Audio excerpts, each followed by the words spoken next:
Okugaruzaho kuhirwa bwana mukuru wa Kasule Catholic Parish Father Mugenyi ahamukoro gwo kurundana sente zo kushakara ekereziya ya Mugega Catholic Church erukushangwa omugombora ya Kasule eyabire shenyurwa muyaga dera abakristo bakagiye musya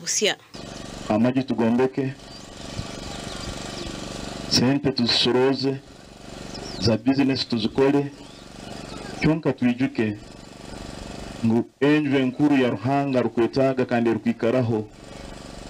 n'ubugomezi bwaho n'ubwo mutima gwaho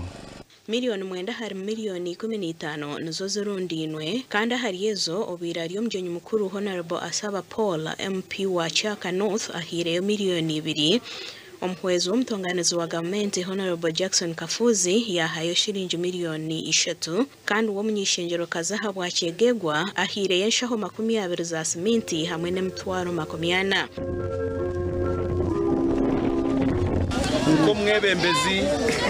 ni twamukubasa kureba ngo nabasa no kushakika amaramizo aho kamaramizo ni kuga kugwebembera omumyoyo no mubara amaramizo agayakwe mu constituency ya Chaka North sigara hansi ya 10 kandi gona nigetaga member wabo wa parliament agire yakoraki yatayo abakristo nibageranga ekereziya bakaba bagihikize ahakushakara ku nkomuyaga gwagikumbagaza ubugene mutebo cyahagaye esura yanyebegyo netugambira kimungu mutembere soze mugende bihegevye ebyagumire mwije kumbeke ekanisa ya ruhanga ebintu byinji ebirumwa amatungo n'ebihingwa birundiinwe kubasa kweraho mukombe kekereziya ninsima abantu abatukwatireho abatuhaire by'obutunda abakwasire mu nsaho zabo kugira ngo zike miliyoni mwabwo zingane 18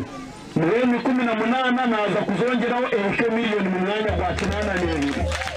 Gasha kwa Philip Murangira omuri Kyegegwa.